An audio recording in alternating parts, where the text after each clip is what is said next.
Hello students, आपका मेरी video में स्वागत है। ठीक है। और आरबी स्टडी पॉइंट को चैनल को लाइक कीजिए, शेयर कीजिए, सब्सक्राइब कीजिए।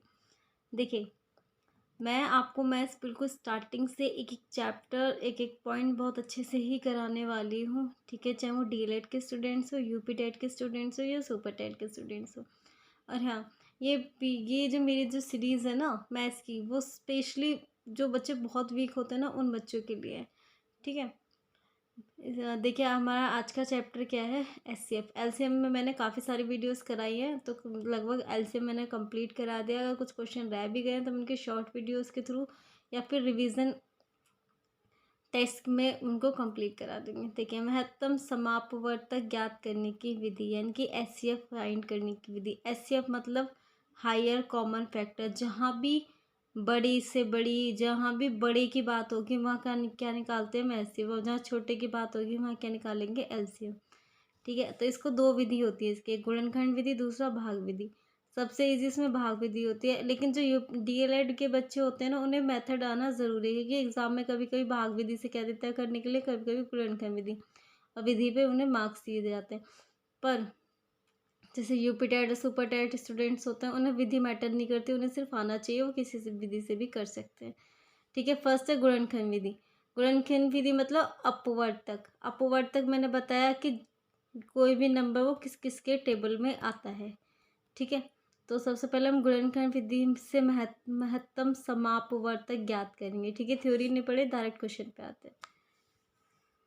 देखिए, क्वेश्चन है 11, 8, 12 और 28 का में से ज्ञात कीजिए। तो 8, 12 और 28, ठीक है, हमने लिख लिए।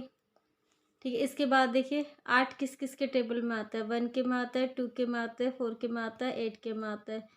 12 किस किस के में आता है, 1 में आता है, 2 में आता है, 3 में आता है, 4 में आता है, 6 के में आता है, 12 में आता है। और 28 किस में आता है, 1, 2, 4, 7, 14 एंड 20। अब इसमें देखिए कॉमन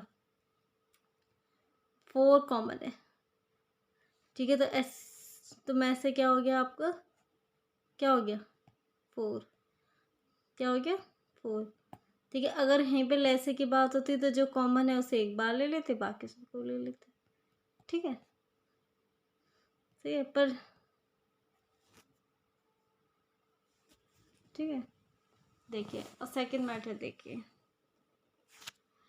अभाज्य गुणनखंड विधि। इसी में ही एक अभाज्य गुणनखंड विधि होती है आपकी। जैसे देखिए, क्या आपको थ्योरी नहीं पढ़नी है, सीधा क्वेश्चंस कीजिए, समझ में आ जाएगा। ऐसे करती हूँ मैं आपको इसका एक और क्वेश्चन कराती हूँ आपका। अब ये आपका अपवर्तक विधि से, गुणनखंड विधि से। और गुणनखंड विधि से हम, एक तो हमारा ये तरीका हो गया, दूसरा हो गया अभाज्य गुणनखंड विधि। आपको एग्जाम में इस विधि से नहीं आएगा, आपको आगे एग्जाम में इस विधि से। तो आप इसको एक बार को बस समझ लीजिए, किस किस के अपवर्तक मतलब निकाल लीजिए, उसके बाद जो कॉमन है वो उसका मैसे हो गया। ठीक है। पर आपको देखो इसको ध्यान से करना है, ये सबको आना चाहिए। अभाज्य गुणनखंड विधि, अभाज्य गुणनखंड विधि में क्या करते हैं हम, जैसे ये 108, 144 और 180। ठीक है, इसको हम क्या करेंगे, इसके अभाज्य गुणनखंड निकालेंगे। अब आप कहेंगे कि हम अभाज्य गुणन कैसे निकालेंगे। देखिए, इसको ऐसे, चाहे तो हम इसे 2 2 जा 4, 4 3 जा 12, और 12 3 जा 36, और 36 दिया 108, इस तरह से कर लो। ठीक है। लेकिन हम ऐसे करेंगे तो भाई कुछ बच्चे हैं जो कर लेते हैं, कुछ बच्चे जो नहीं कर पाते, वो कैसे करेंगे, वो देखिए ऐसे करेंगे। अभाज्य गुणनखंड विधि से इस तरह से करते हैं एग्जाम में। वैसे 8, 12 तथा 28 का मैं से ज्ञात करने के लिए जैसे इससे पहले कराया था, उसे आप इस तरह से अपवर्ड तक के थ्रू कर सकते हैं। पर अभाज्य गुणनखंड विधि में कैसे करेंगे, देखो इस तरह से इनका निकाल लेंगे, अलग अलग हमने एलसीएम निकाल लिया। देखिए, इसको 2 से डिवाइड किया 54 आया, फिर 2 से किया तो 27 आया, फिर 2 से कटेगा नहीं, फिर 3 से करा, 3 3 9 9, और फिर 3 दिया, फिर हो जाएगा 1। ठीक है। फिर इसे करेंगे तो 72, फिर 36, फिर इसे करेंगे 18, फिर करेंगे 9, और फिर करेंगे तो 3। इस तरह से हम इनका एलसीएम निकालेंगे। एलसीएम मैंने पहले भी आपको सिखा रखा है, तो इसलिए मैं इसे ज़्यादा डीपली दोबारा नहीं बताऊंगी। फिर से करेंगे 90, फिर करेंगे तो हो जाएगा 45, फिर 3 से तो हो जाएगा 15, फिर 3 के 5। तो इस तरह से फिर हम इन सबके लिए लिख लेंगे अभाज्य गुणन। देखिए, अभाज्य नंबर है सारे। ठीक है। इसे लेने के बाद क्या करेंगे, देखिए 2 की कितनी पावर, 2, 3 की पावर कितनी है, 3, इसमें 2 की पावर 4 है, इसमें 3 की पावर 2 है, इसमें 5 की पावर 1 है, 2 की पावर 2 है, एंड 3 की पावर भी 2 है। ओके, आगे पीछे लिख लो, मल्टीप्लाई कोई इफेक्ट नहीं पड़ता। अब हम इसका एचसीएफ निकालेंगे। एचसीएफ क्या होता है कि हम जो लीस्ट पावर होती है, जैसे 2 की सबसे छोटी पावर क्या है 2 गुणा, ठीक है, और 3 की, और हाँ वो नंबर लेंगे जो तीनों में हो, ये भी ध्यान रखना। तो हम 5 तीनों में नहीं है तो इसको क्रॉस कर देंगे, ठीक है। उसके बाद 3 तीनों में है तो देख, और सबसे छोटी पावर लेंगे तो ये कितना हो जाएगा आपका 3 की पावर 2, तो ये हो जाएगा 4 इंटू 9, 9 चौक 36। एक तरीका तो पावर के मेथड से ही हो गया। दूसरा तरीका क्या होता है, जो कॉमन है, ऐसे पेयर बना लो, 2 कॉमन है, एक ये 2 कॉमन है, ठीक है, और देखिए कि 3 कॉमन है, ये लो, एक ये 3 कॉमन है। तो बस, और तो पेयर नहीं बन रहे, तो क्या करेंगे हम इनको 2 दूनी 4, 4 तिया 12, 12 तिया 36, 36 एचसीएफ लिखते हैं।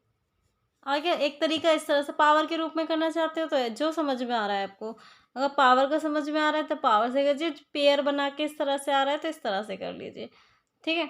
और सपोज इसी का अगर हम एलसीएम निकाल दें, तो एलसीएम निकालना क्या होता है, जो कॉमन है उसे एक बार लेना है, बाकी जो ये बच रहे हैं ना इन सबको भी ले लेते हैं। जब इन सबको भी ले लेते हैं तो वो एलसीएम हो जाता है, पर जब सिर्फ कॉमन कॉमन को लेते हैं तो वो क्या होता है आपका एचसीएफ।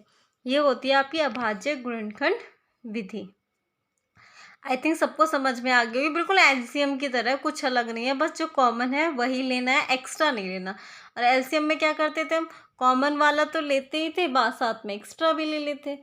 ये हो गई आपकी अभाज्य गुणनखंड विधि। कौन सी विधि है, अभाज्य,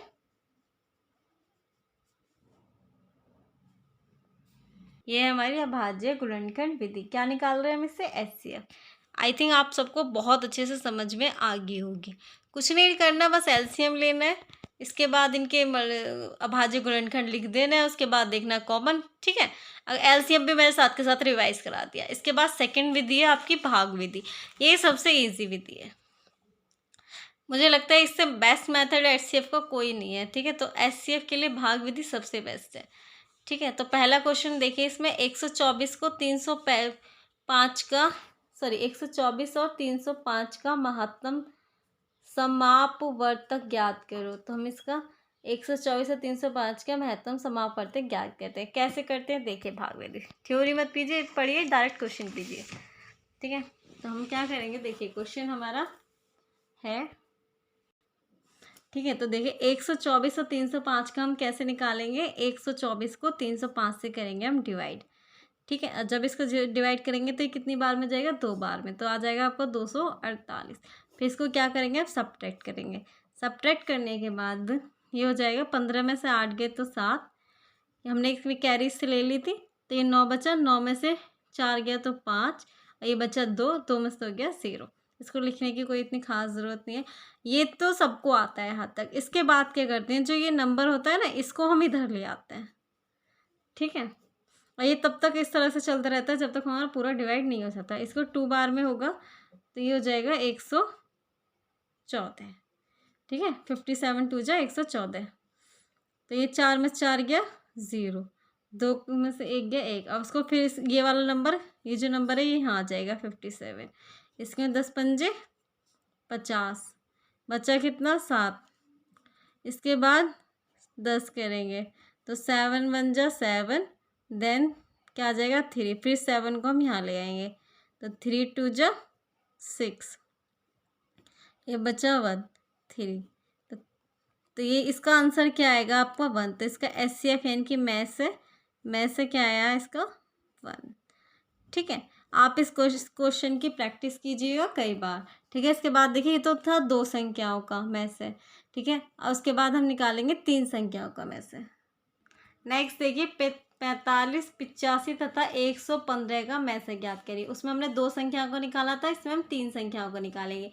तो पहले 2 संख्याओं को बिल्कुल सेम है जैसे वो करा था ना, बिल्कुल ऐसे ही करना है। 45 को 85 से भाग देना है, 45 दूनी 90 होते हैं तो ज़्यादा हो जाएगा, एक बार में लेंगे हम।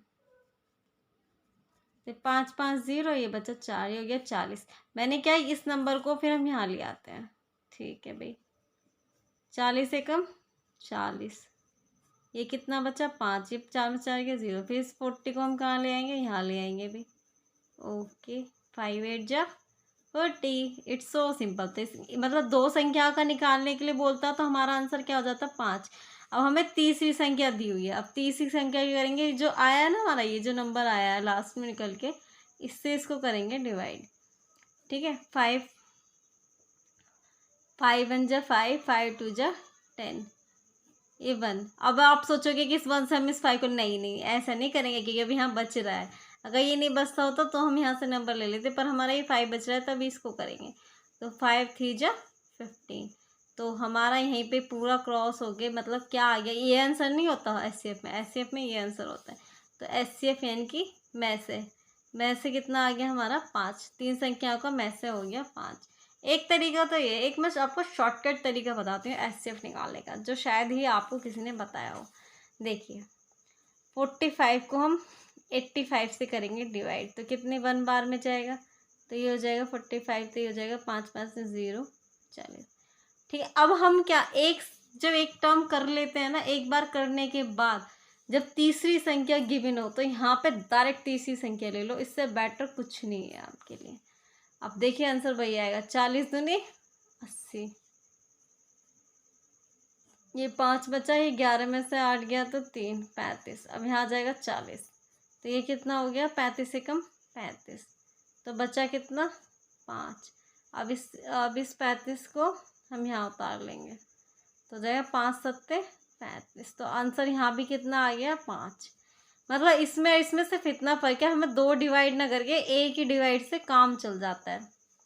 आ रही है बात समझ में, एक ही डिवाइड से काम चल जाता है। क्या करते हैं, एक डिवाइड करने के बाद तुरंत जो टर्म लेते हैं इसे ना लेके तीसरी संख्या ले देते हैं। अगर समझ में आ रहा है ठीक है, वरना आप इसी मेथड से कर लेना। ओके, ये तो मेरा अपना मेथड था जो मैंने आपको बता दिया। मैंने आपसे कहा था कि जो चीज़ें एलसीएम में रह गई हैं वो मैं आपकी अब रिवाइज करा दूंगी, तो जैसे जैसे क्वेश्चंस आएंगे आपके जो कुछ पॉइंट छूट गए होंगे वो आप कवर हो जाएंगे।